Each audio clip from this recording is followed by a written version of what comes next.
digo la otra. Análisis, información y debates. Con la conducción de Tamara Zamudio y Florencia Alonso y la participación especial de Yona Rodríguez, Emiliano Tuala y Mauro Casa. Producción, Emiliano Tuala. Operación técnica, Diego Varela.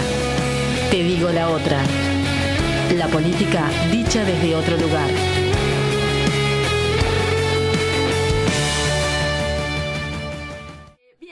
En primer lugar, queríamos un poco que nos hablaras de cómo fue el proceso de desgaste, ¿no?, en el vínculo entre 26 de marzo y el Frente Amplio, que termina con la escisión, la salida de la fuerza política. ¿Cómo fue un poco el proceso los años previos y posteriores a la escisión del Frente Amplio? Bueno, fue un proceso obviamente largo, en el que nosotros tuvimos durante un largo periodo una gran expectativa de que en esa confrontación interna que se dio en el Frente Amplio, sobre todo para ubicar en un tiempo histórico, después de la caída de la Unión Soviética, hay un viraje en los sectores de izquierda a nivel mundial, hay una revisión hasta de posiciones ideológicas que inciden en todos los procesos, también en el Uruguay. En el Frente Amplio se dio, obviamente, por el peso tan grande que ha tenido el Partido Comunista en la construcción del Frente Amplio, después en el desarrollo, y creo que eso marcó no solo eso, porque obviamente la crisis del partido, pero otras crisis que saqueó en la izquierda, incidió en la interna del Frente Amplio. Eso se expresó en un documento, el documento de los 24. Yo quisiera hacer memoria, fue por ahí en 92, puede ser, 90 y poco, que marca en el Frente Amplio un antes y un después en cuanto al debate interno del Frente.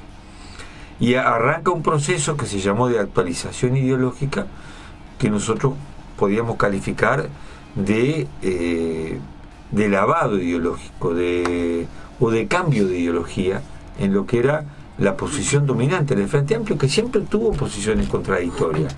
Pero había en esa posición contradictoria una resultante, una posición dominante que apuntaba a un proceso de cambio profundo, revolucionario en un sentido antiimperialista, democrático, popular, que nos llevaba a un cambio de sociedad en la perspectiva. Eso está plasmado en los documentos fundacionales del Frente Amplio. Esa era nuestra vocación frente amplista y por eso militamos con el Frente Amplio. Cuando aparece esta otra posición, de alguna manera de revisar eso, de transformar eso, se da una confrontación interna que nosotros pensamos que podíamos ganar. Lo veíamos como una parte de lo que había sido las confrontaciones. Nosotros que nacimos con el Frente Amplio, recordamos las disputas que había, que en aquella época, más que en cuanto a los objetivos, se fundamentaba en los métodos para alcanzar los objetivos.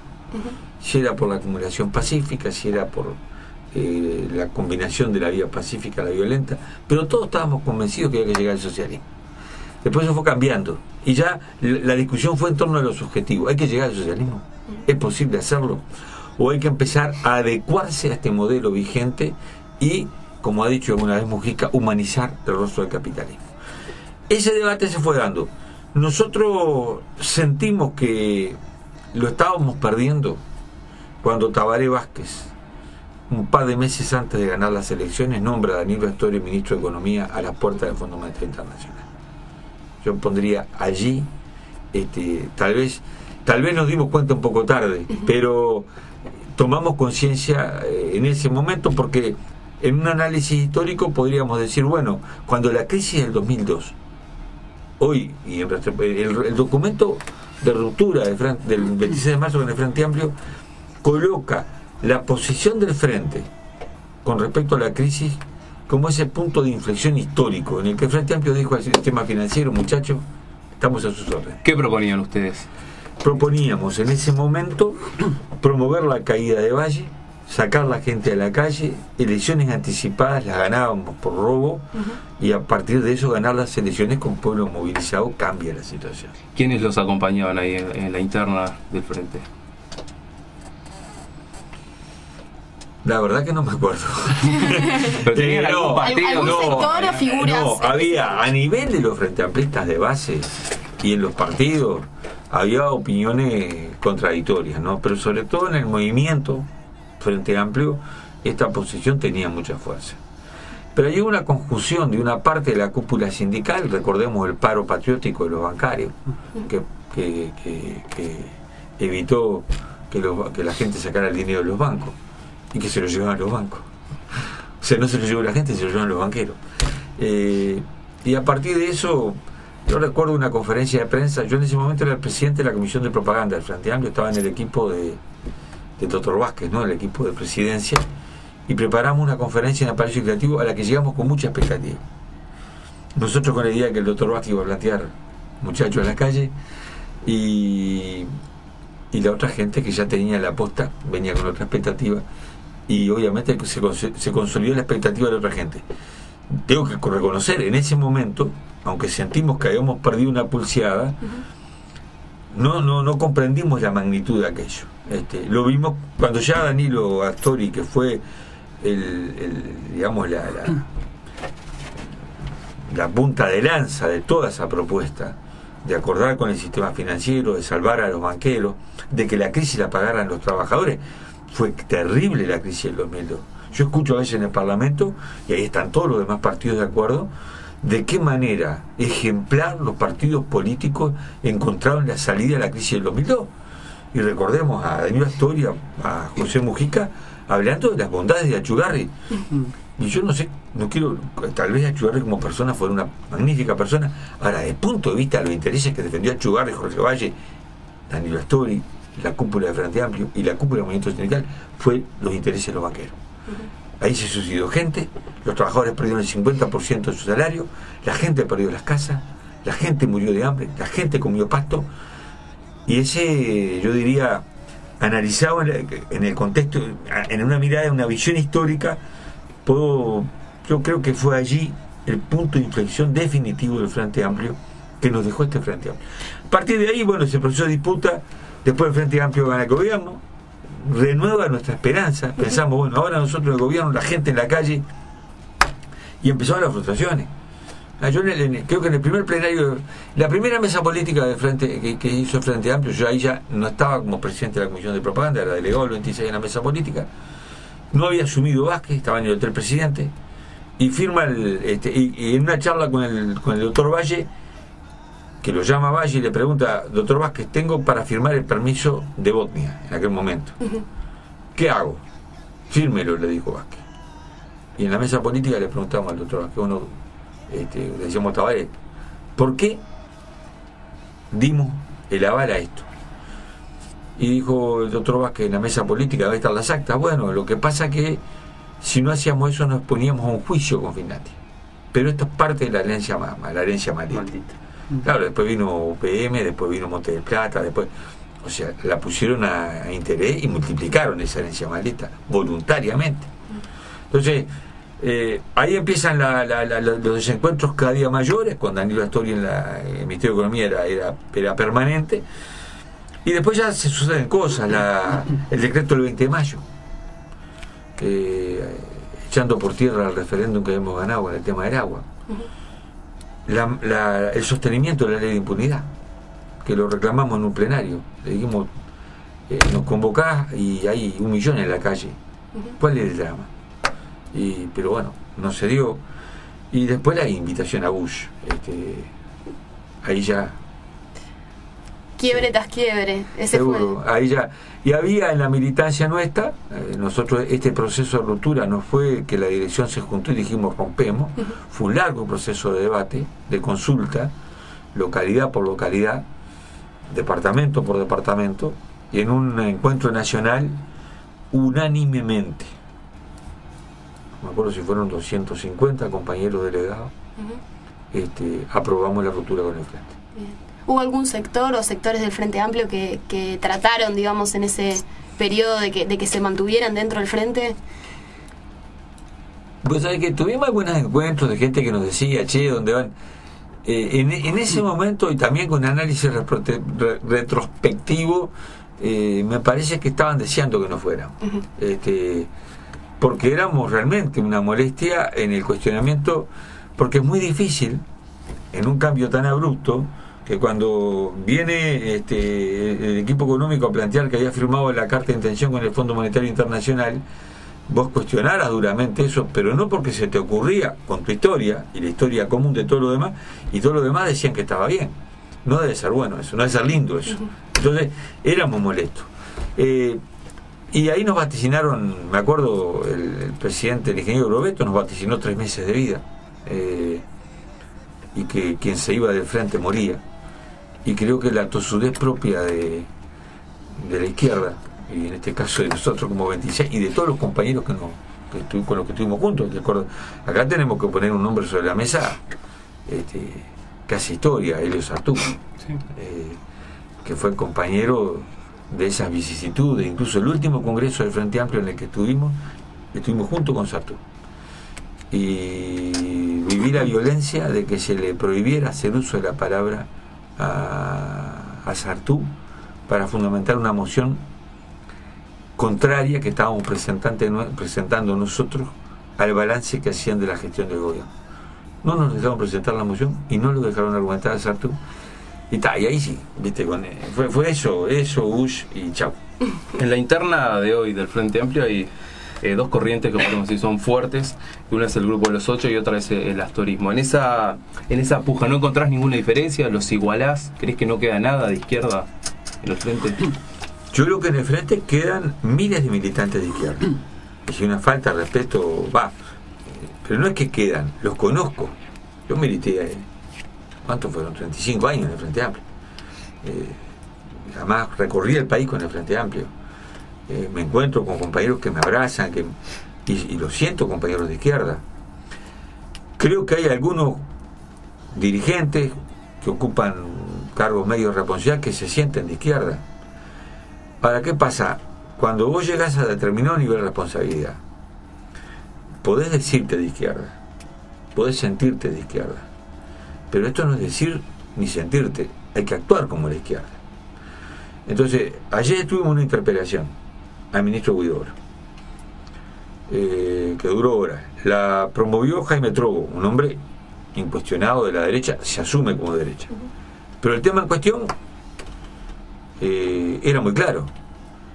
Faltaron 20.000 proyectiles pesados de una base aérea, y el ministro se enteró a los 6 meses por un pedido de informe de Trogo. Y ahí escuchamos al ministro decir que era leal, y que los oficiales eran leales a él y que era leal a los oficiales, y que la lealtad era el valor más alto, y papá, que había un mando vertical, que había y nosotros dijimos, pero no es verdad, no hay un mando vertical, porque cuando el ministro pregunta por los desaparecidos, que dice que pregunta, no le dicen nada, y van 30 años de democracia, dice, y seguimos en esa increíble infamia. Entonces no hay verticalidad. Le afanaron los proyectiles y no le dijeron nada. Entonces, ante esa realidad, porque ¿qué pasa? Hablamos del tema de las tropas en Haití, que el ministro se encargó de ponderar el papel de las tropas uruguayas en Congo, en Haití, y dijimos, pues esto, ¿qué tiene que ver esto con la izquierda? Esta es la continuidad de la impunidad. Y mira que yo no tengo una posición de estigmatizar Fuerzas Armadas en abstracto. Digo, estas Fuerzas Armadas, porque el señor general Víctor Lecandro, hasta que no se depuren, siguen siendo fuerzas de la impunidad. Para vos, por ejemplo, el Partido Comunista hoy representa lo mismo que el astorismo. Bueno, si cuando hay que votar el envío de tropas a Haití, si cuando hay que votar los fundamentos esenciales de la política económica, que no las determina el Partido Comunista, las determina el astorismo. Cuando el gobierno se endeuda, como se endeuda, cuando el gobierno define privatizar AFE, como está definiendo privatizar AFE, tiene los votos de todos los parlamentarios. Entonces, yo siempre digo lo mismo, me encanta el fútbol, y además compartimos la misma afición por los mismos colores. Y yo puedo decir, soy terrible jugador de fútbol, hasta que me vean jugar. Me gusta el fútbol, más o menos sé algo de fútbol, pero juego muy mal, no soy un buen jugador de fútbol. Entonces, a mí me puede gustar la izquierda, puedo pensar que son los mejores postulados, pero si a la hora de hacer la política yo acumulo para la derecha, no me puedo definir como político de izquierda. Y en ese sentido, la disciplina partidaria que ha aplicado el Frente Amplio para la aprobación de varias leyes, ¿te parece que ha sido en ese sentido beneficiosa o ha tratado o ha generado, digamos, movilizado como esa postura totalitaria del Frente Amplio de considerar que, bueno, que... Me hace acordar a la audiencia de vida. Entonces, porque Chiflé mostró un camino. Dijo, tropas a Haití, no, me voy. Bien. No se fue de frente, se fue de la banca, pero es un gesto de dignidad. Y se fue para siempre. Entonces, nosotros, ¿qué nos pasó cuando estábamos en el Frente Amplio? Si nos pedían que votáramos el envío de tropas a Haití o a donde fuera, no lo podíamos votar. No. La disciplina partidaria tiene un límite, el de tus convicciones. Está hasta en los estatutos del Frente. Lo que viole tus convicciones profundas en lo ideológico, en lo moral, no te comprende como disciplina partidaria. O sea que cuando estoy votando eso, yo estoy compartiendo. Cuando estoy respaldando al ministro Huidobro para que se quede en el Ministerio de Defensa, yo estoy compartiendo el conjunto de la política de Huidobro. No tengo otra lectura, porque me podrán decir, no, pero era solo por las armas, por los proyectiles de Durano. Estamos hablando de política, ¿verdad? No podés separar eso del resto. Y lo mismo nos pasa cuando se votan los tratados de protección de inversiones.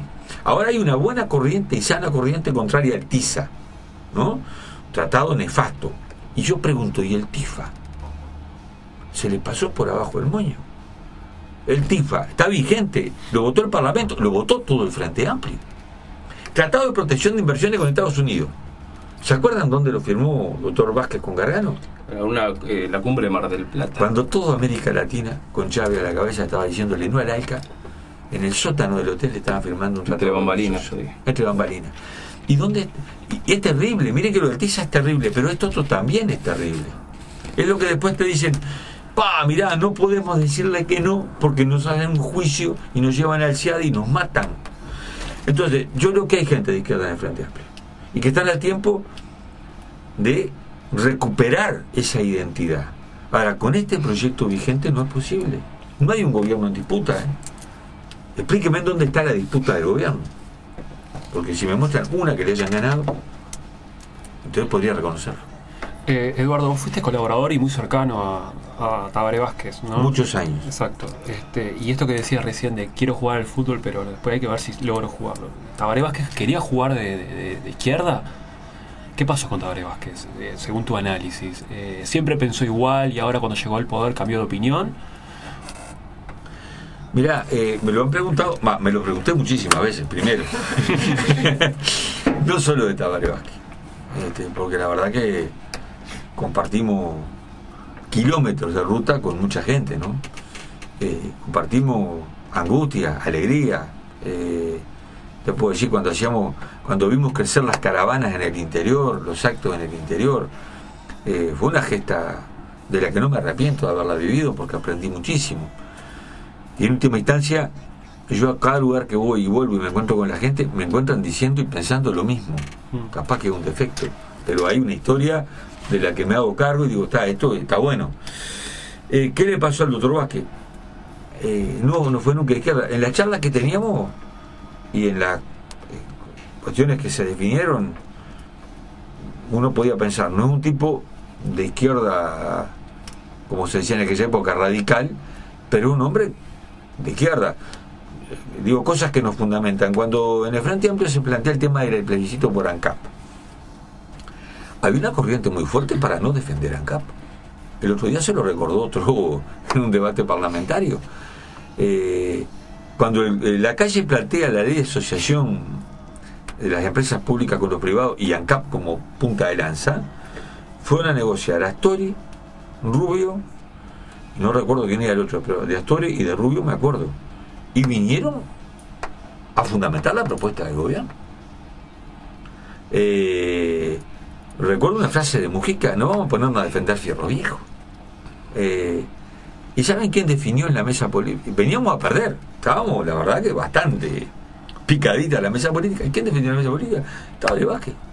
Dijo, mire, yo no sé qué va a definir la mesa política. Mi padre era ANCAP, yo soy ancapiano, yo firmo. Y se acabó la discusión. Así fue. Entonces, eso te da una señal que decir, este tipo tira para este lado. En otras cosas igual. Pero después vino la prueba del 9, y llegó la hora de gobernar. ¿Y para quién gobernó el doctor Vázquez? Para las multinacionales. No puedo decirlo otra vez, se lo he dicho a él, o sea, no es que esté diciendo algo que no ¿Y qué te dice? No, que hay que ver, que ya esto no lo hacemos en un tono de intercambio, lo hemos dicho en discusiones, yo creo que ahí ha habido, ya saliendo de Vázquez, ¿no? Porque ahí uno piensa en Mujica y otros compañeros, ¿no?, que tuvimos en el camino. Te quiero llevar a Raúl Sendic. ¿Cómo fue el alejamiento de Sendic del 26 de marzo? ¿Cómo se dio? Bueno, fue casi en secreto, no nos enteramos por la prensa. Nunca vino a decirnos me voy, que es una forma muy mala de irse, ¿no? Pero fue así, y ahí optó por un camino, y ha hecho su camino. Desde el punto de vista personal, que también seguramente me han preguntado, siempre me preguntan, mirá, lo conocí siendo un adolescente, y también de la misma manera recorrimos kilómetros juntos haciendo política. Él ha reconocido que ha cambiado mucho su forma de ver el mundo, de encarar las cosas, y su gestión en ANCAP habla de eso. Entonces, ¿vos creés como Abella que tendría que estar preso? Bueno, hay que pasar por, yo digo, para ir preso hay que probar que tenés responsabilidades, ¿no? Después uno puede poner simbólicamente preso en términos de responsabilidades políticas, y ahí tiene graves responsabilidades políticas. A ver, que el país haya perdido 700 millones de dólares en 3 años una empresa monopólica del tamaño de ANCAP, eso me cuenta en escuelas, en casas, en muchas cosas, ¿no? ¿Estás a favor de la comisión entonces investigadora? Totalmente. Y si estuviera en el gobierno y en el frente estaría a favor. Sí. Porque ¿qué pasa? El frente se olvida de la historia. Nosotros planteamos que la comisión investigadora le hacían bien a la misma fuerza que investigar. Porque primero, si no tenés nada que ocultar, mejor. Pero si hay algo errado, y yo una fuerza que quería hacer la cosa bien, lo corregí. Entonces, ¿cuál es el drama de una investigadora? Cuando además no está hablando de cuestiones baladíes, estamos hablando, yo qué sé, hay denuncias de sobrefacturación en obras importantísimas, por 3 veces el costo de la misma. Hoy me lo decía un periodista en la mañana. ¿Será verdad o será mentira? Si yo no investigo, no sé. Yo tengo datos. Alur es una empresa que constantemente ANCAP capitaliza, es decir, le pone plata. Pero además Alur produce biocombustibles que les compra ANCAP. Y entonces Alur dice, me cuestan 20 pesos y vos me tenés que dar además el 10% de ganancia. Y además funciona sobre derecho privado, por tanto no la puedo investigar. ¿Qué hace con la plata? ¿Cómo se gasta? ¿De dónde salen los costos? ¿Le conviene al Uruguay tener biocombustible? Me pregunto. Fidel decía que era un crimen utilizar alimentos para llenar la barriga de los autos, ¿no? Yo comparto ese pensamiento. Bien, te voy a proponer cambiar de tema. Es un tema que no es muy... es un tema capaz que no es muy agradable, pero bueno, desde hace ya mucho tiempo, el 26 de marzo es acusado, entre comillas, de manejar una serie de empresas. Se habla de una agencia de viajes, en su momento se habló de supermercados, un taller de cuero que quedaría al lado de la imprenta de la juventud, una barraca. ¿Qué hay de cierto en todo esto? Bueno, ¿Qué hay de mito? No, en realidad de todo eso hay un poco de cierto a lo largo de la historia. Ya supermercados faltaron. Sí, claro, pensé que lo había nombrado. No, sí, fue lo primero. ¿Pero tenía supermercados o era un mito? Tuvimos, sí. El 26 de marzo nosotros vinimos de un proceso, obviamente, de toda la corriente que reivindicaba o que se identificaba con la lucha del MLN. Después vino la cárcel, después vino la ruptura y vino la reconstrucción. Y en la historia de la izquierda uruguaya estaban los partidos con partidos hermanos y los partidos huérfanos. Nosotros éramos huérfanos. Nosotros éramos hinchas a muerte de Cuba, de la Unión Soviética, pero no teníamos vínculos de partido hermano para, bueno, ni integramos la Internacional Socialista como Partido Socialista. O sea, no teníamos de dónde. Vínculos económicos, estamos hablando directamente, no había quien apoyara. Claro. Vínculos políticos que fundamentan vínculos económicos. Sí, se entiende. Porque vos cuando tenés un partido que considera tu hermano, decís, bueno, hermano, estás en la mala, yo no entiendo que esté mal que se apoye. Mirá que eso pasa en estamos de acuerdo, funciona en izquierda, derecha, todo. Todos lados. Y además, en un momento en que Uruguay había dictadura, era una expresión de solidaridad. Y nosotros que recibimos mucha solidaridad de muchos lugares, porque nos acogieron, después de la cárcel nos recibieron, teníamos que reconstruir una organización. Y nosotros aprendimos estudiando las revoluciones, los vietnamitas fueron muy sabios. Y los vietnamitas tenían cadenas de supermercados y de restaurantes en Francia, entre otras cosas, imprenta, fábrica de armas, lo que ustedes quisieran. Y los vietnamitas decían, la independencia económica te da independencia política. Y vos podés tener todos los partidos hermanos que quieras. Pero si vos dependés de un partido hermano, o de una organización hermana, se te complica la independencia. Y empezamos el duro camino de construir nuestra independencia política. De ser hermanos y amigos hasta la muerte de los que queremos, pero sin depender de nadie. Y esa es nuestra historia. Y eso implicó un esfuerzo militante gigantesco. Arrancamos de la nada. Nosotros, para empezar, en Brasil, cuando estábamos refugiados, los que estaban refugiados, se cobraba un apoyo, una ayuda de Naciones Unidas, iba en una caja común. Y ahí empezamos a tener nuestros primeros recursos políticos. Llegamos después al exterior, y ahí de lo que trabajábamos fue un inmenso esfuerzo de reconstrucción. Y logramos nuestro primero, entendimos que, viendo en los vietnamitas que los negocios en el capitalismo podían darte recursos que no eran recursos en el sentido de que estás generando plusvalía. La plusvalía era los recursos para hacer política. Y ahí empezamos a trabajar y tuvimos nuestra primera imprentita chiquitita y sacamos nuestra primera publicación y después salieron. Y a partir de ahí entendimos, y con el esfuerzo militante de compañeros, algunos de los cuales dieron su vida en esto, pudimos establecer tener una viabilidad, una fuerza económica que nos permitió desarrollar una estructura en Europa, apoyar la lucha en el Uruguay, construir fuerzas propias en el Uruguay y desarrollar la lucha política. Empresas tienen todos los partidos políticos. Está claro.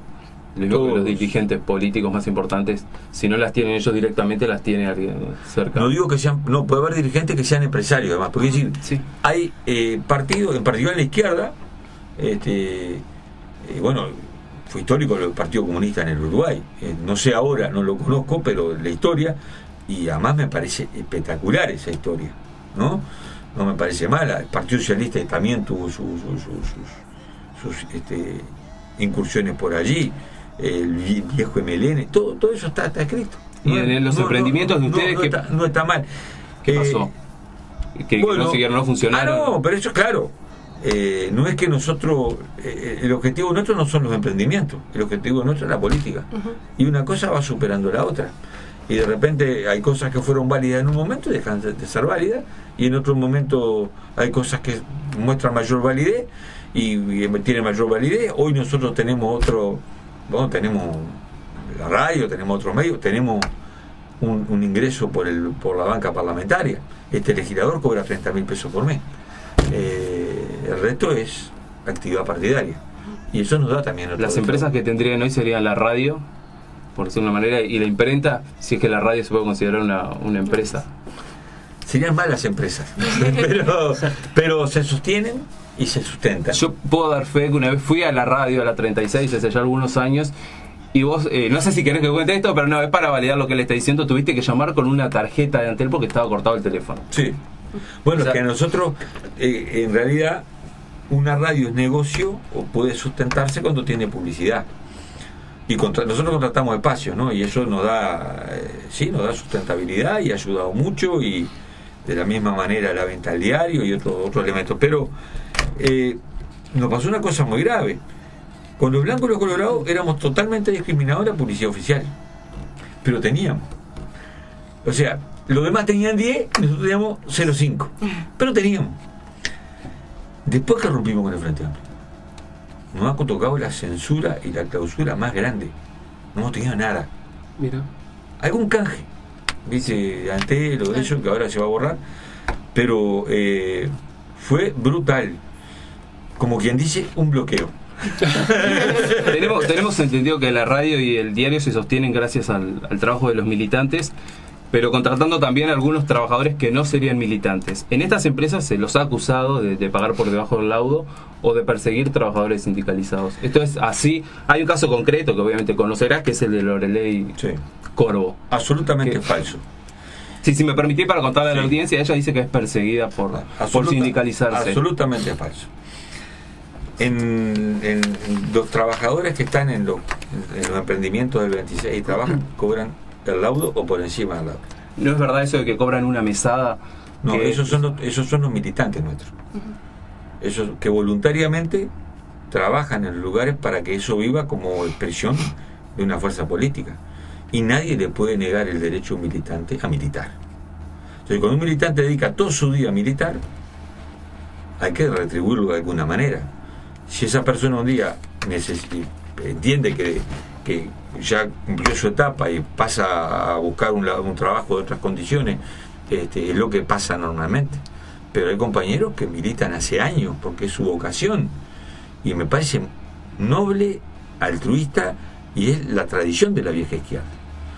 Los que son funcionarios cobran salario por el laudo o por encima del laudo, algunos muy por encima del laudo, en fecha, sin atrasos, aguinaldo, salario vocacional. En la radio no hay sindicato, en la imprenta se formó un sindicato, más bien un comité con 3 afiliados, hubo 4 que han tenido absoluta libertad, pero absoluta libertad de las libertades, como debe ser. Es más, hay una reglamentación sobre licencias sindicales que establece que vos como dirigente sindical tenés determinado límite. En nuestro centro de trabajo no ha habido límite. Y en el caso de la señora Corvo, en un acto que se realizó en algún lado y describieron todos los conflictos que ella fue a apoyar como dirigente del sindicato, fueron todas licencias sindicales que sacó la imprenta. En esa imprenta, que hoy dice el sindicato de arte gráfica que se persigue a los trabajadores, hasta enero se imprimían los volantes del SAT. Iban a imprimir una empresa represora. En esa imprenta, a un compañero imprentero, queridísimo, que podríamos decir que estuvo hasta en la lista del 26, pero no era un militante nuestro, muy joven, que falleció de cáncer el año pasado, desde que tomó licencia por enfermedad, cobró el seguro y lo que le faltaba de la imprenta. Era delegado sindical. Nunca se habló un solo caso de que se haya negado una licencia sindical, un solo caso que se haya prohibido una medida, un solo caso, pero real, concreto, porque decir yo puedo decir Claro. lo que se quiera. ¿Qué pasó con la señora Corvo? Está escrito en las actas de la comisión parlamentaria. Tenemos un militante joven del 26 que milita en la imprenta y tiene responsabilidades, que es de origen judío. Y nosotros somos antisionistas, pero no somos antijudíos. Hay muchos militantes judíos en la organización. Además, el padre de Alejandro, el Quique Llori, fue un compañero de prisión nuestro, dentista, solidario hasta la muerte. Nos curaba los dientes en la cárcel. O sea que hay lazos políticos y de afecto muy grande con este compañero.